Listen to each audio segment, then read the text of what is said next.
Bonjour à tous, bienvenue dans ce nouveau podcast. Aujourd'hui, on va parler d'une chanson qui s'intitule Save Me et qui ne fait pas partie de l'ère Love Yourself. Comme vous avez pu le constater, en ce moment, je sors des podcasts sur les chansons de l'ère Love Yourself. On est en train de refaire l'intégralité de cette ère artistique, sauf que comme je viens de le dire, Save Me n'en fait pas partie puisqu'elle est issue de la réédition Young Forever qui est sortie en 2016. Si j'ai choisi d'analyser cette chanson et de la sortir maintenant, c'est parce que Save Me est en corrélation avec la chanson I'm Fine, qui est elle issue de la réédition Love Yourself and Swear, sortie en août 2018.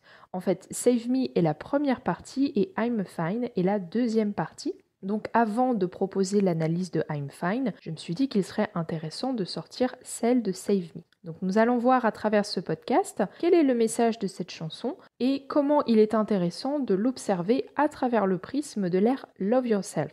La chanson commence avec les paroles suivantes. Je veux respirer, je déteste cette nuit. Je veux me réveiller, je déteste être dans un rêve. Piégé en moi-même, je suis mort. Je ne veux pas être seul, je veux juste être tien. Les premières paroles de la chanson donnent le ton. Elles sont très sombres. On voit que l'individu qui s'exprime est dans une situation de détresse. Il parle de son désir de respirer, donc tout de suite on a l'image de quelqu'un qui est en train d'étouffer. On a une image forte, puisque respirer, ça fait partie de la vie. Donc ça nous donne cette image d'une personne qui est en train de se battre pour survivre. Et les paroles comprennent l'expression de la sensation d'être piégé à travers la métaphore du rêve. L'individu, ici, il utilise cette métaphore pour signifier qu'il a ce désir de se réveiller, pour échapper à une menace. Il n'est pas dans un rêve positif, il est plutôt dans quelque chose qui s'apparente à un cauchemar. Sauf que la situation, elle est réelle. Il parle d'être piégé en lui-même. Pire encore, il emploie le terme mort pour parler de son état. Donc il est dans une situation extrêmement négative et il n'a pas d'échappatoire. Les deux dernières phrases du passage commencent à nous faire comprendre ce qui se passe.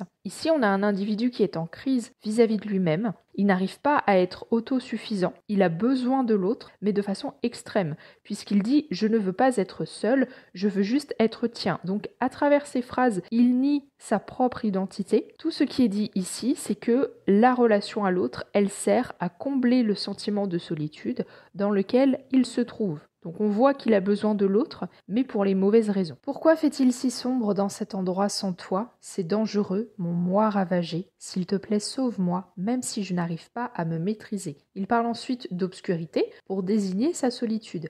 Et ça fait écho à la première phrase de la chanson, où il emploie le mot nuit. L'idée, c'est que l'autre est sa lumière, donc il n'arrive pas à avoir sa propre lumière, c'est pour ça qu'il a besoin de l'autre pour l'éclairer, puisqu'il se trouve dans une situation d'obscurité au niveau de son état psychologique et émotionnel. Alors, toutes ces phrases, ça pourrait être un moyen de déclarer sa flamme, sauf qu'on voit ici que c'est pas du tout sain, c'est pas du tout positif, il est vraiment dans un état de détresse et il a besoin de l'autre pour s'accrocher. Visiblement, comme je viens de le dire, il n'arrive pas à être sa propre lumière, c'est pourquoi il emploie le terme ravagé pour désigner son moi, pour désigner son identité. Donc on voit qu'il est véritablement en crise dans son identité, qu'il n'a pas du tout une bonne vision et une vision positive de lui, et place ici l'autre dans la position du sauveur, en lui demandant même de le sauver. Écoute les battements de mon cœur, il t'appelle de sa propre volonté, parce que dans ces ténèbres d'un noir absolu, tu brilles ainsi. Le pré-refrain de la chanson développe une idée qui est déjà présente dans le premier couplet,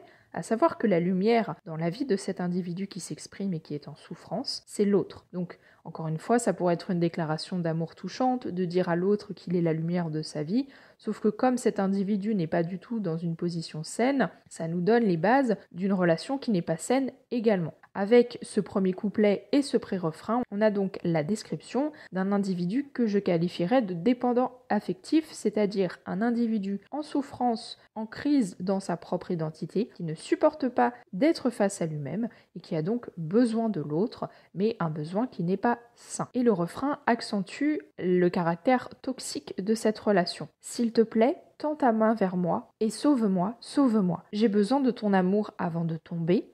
S'il te plaît, tends ta main vers moi et sauve-moi, sauve-moi, sauve-moi, sauve-moi. Donc on a une répétition du terme sauve-moi qui renvoie aux paroles de la chanson, puisque save me, ça signifie sauve-moi en anglais. On comprend donc que cette chanson, à travers ce refrain, c'est un cri de détresse. Le refrain cristallise vraiment le SOS que cet individu est en train d'exprimer. On a une image violente qui est celle de tomber pour dépeindre la situation négative dans laquelle cet individu se trouve.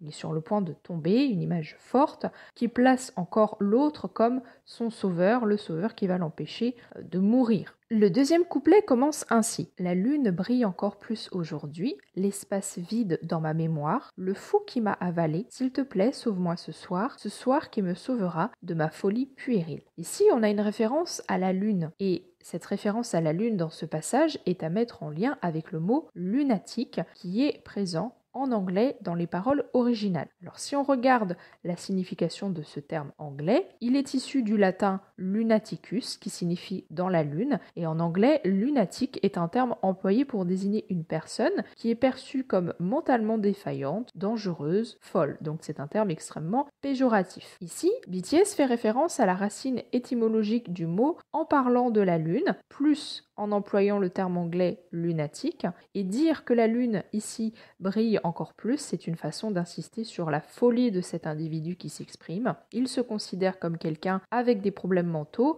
voire comme un fou. On est toujours dans cette lignée du fait qu'il a une très mauvaise image de lui-même et qu'il est en souffrance psychologique. Et d'ailleurs, il continue à mettre l'autre dans la position du sauveur. Il va employer un terme très fort avec les paroles suivantes. « Je savais que la salvation, appelée toi, est une part de ma vie et la seule main qui embrasse ma peine. Le meilleur de moi, je n'ai que toi. Ainsi je peux sourire à nouveau. S'il te plaît, élève encore plus la voix. Continue. » Il emploie ici le terme de salvation pour parler du secours que l'autre lui apporte. Salvation, c'est un terme religieux qui désigne une action qui a pour but le salut de l'âme. Une fois encore, un terme extrêmement fort et complètement disproportionné puisque l'autre n'a pas à être dans la position de pouvoir sauver son âme. Implicitement ici, en employant ce terme religieux, il compare l'autre à Dieu. Selon le sens religieux de ce mot, il n'y a que Dieu qui peut sauver l'âme de quelqu'un. Et il va encore plus loin, il va jusqu'à dire que l'autre est le meilleur de lui. Donc il nie complètement son identité et en plus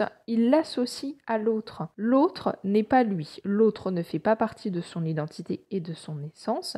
Donc en associant l'autre à son identité, ça revient à dire que lui-même en tant qu'individu propre, il n'existe pas, il ne vaut rien. Merci pour avoir fait de moi qui je suis, pour m'avoir fait voler, pour avoir donné des ailes à quelqu'un comme moi, pour avoir repassé le moi qui était froissé, pour avoir brisé la cage qui m'étouffait, pour avoir réveillé le moi qui ne vivait que dans ses rêves, parce que le ciel s'éclaircit quand je pense à toi, j'abandonne ma tristesse, merci de devenir nous. Ce troisième couplet est un couplet de remerciement par rapport à tout ce que l'autre lui a apporté. L'autre lui a donné son identité, toujours en corrélation avec ce qu'il a dit précédemment dans la chanson, puisque depuis le début, il ne dissocie pas son identité de sa relation à l'autre. À chaque énoncé des choses positives que l'autre lui a apportées, on voit qu'il y a implicitement une dévalorisation de lui-même. L'autre est toujours positionné comme le sauveur. On est toujours dans une relation qui n'est pas à égalité. On a une image, celle de la météo, plus précisément du ciel, qui était mise à la fin du passage. On voit donc une progression avec le début de la chanson, puisque dans les premières paroles, on parle d'une nuit,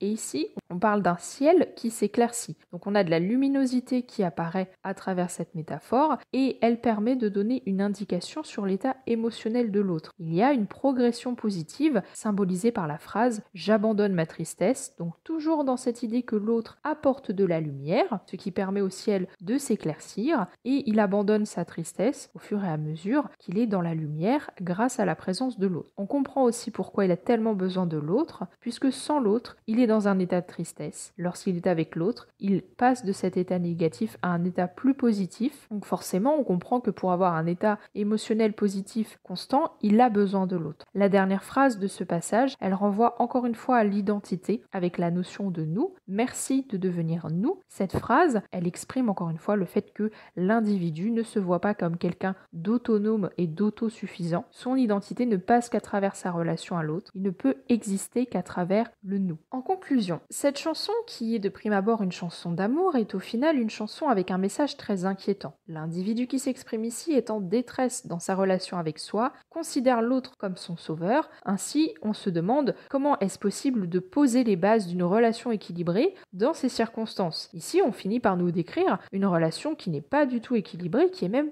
toxique. On a affaire à un individu qui est dépendant affectif, qui n'est pas du tout dans la démarche de s'aimer lui-même et de devenir indépendant. Et c'est pourquoi il est tellement intéressant d'analyser cette chanson avant ensuite de s'intéresser à la chanson qui lui répond et qui fait partie de l'ère Love Yourself, la chanson I'm Fine. Et on a déjà un indice puisque la traduction de Save Me, c'est Sauve-moi, donc rien que le titre exprime la détresse de l'individu. Et la deuxième partie, c'est I'm fine. En anglais, ça signifie je vais bien. Donc on a déjà des indices sur le fait qu'il va y avoir une amélioration de l'état de cet individu dans la deuxième chanson. Une autre chose sur laquelle je voulais revenir, c'est le MV. Le MV, il est en corrélation avec les paroles de la chanson. Les paroles de la chanson font à plusieurs reprises référence à la météo. On parle de nuit, on parle de ciel. Or, le MV se déroule dans un espace naturel où les membres de BTS effectuent la chorégraphie de cette chanson. Et dans cet espace naturel, on voit que le ciel est chargé de nuages et qu'il est sur le point de pleuvoir. D'ailleurs, j'avais regardé le making-of du MV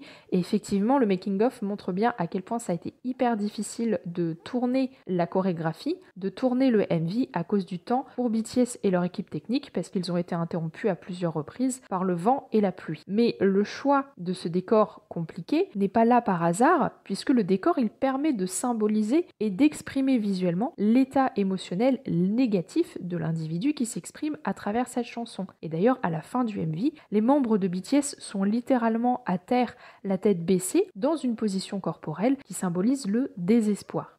J'espère que cette analyse vous a plu. N'hésitez pas à me dire ce que vous en avez pensé dans les commentaires, à me dire aussi ce que vous pensez de cette chanson et du MV qui l'accompagne. Si vous avez aimé, n'hésitez pas à laisser un pouce bleu et à vous abonner au podcast si ce n'est pas encore le cas. Vous pouvez également en parler autour de vous s'il y a des gens qui aiment la K-pop et BTS. On se retrouve lundi prochain à 18h. On analysera la deuxième partie avec la chanson I'm Fine.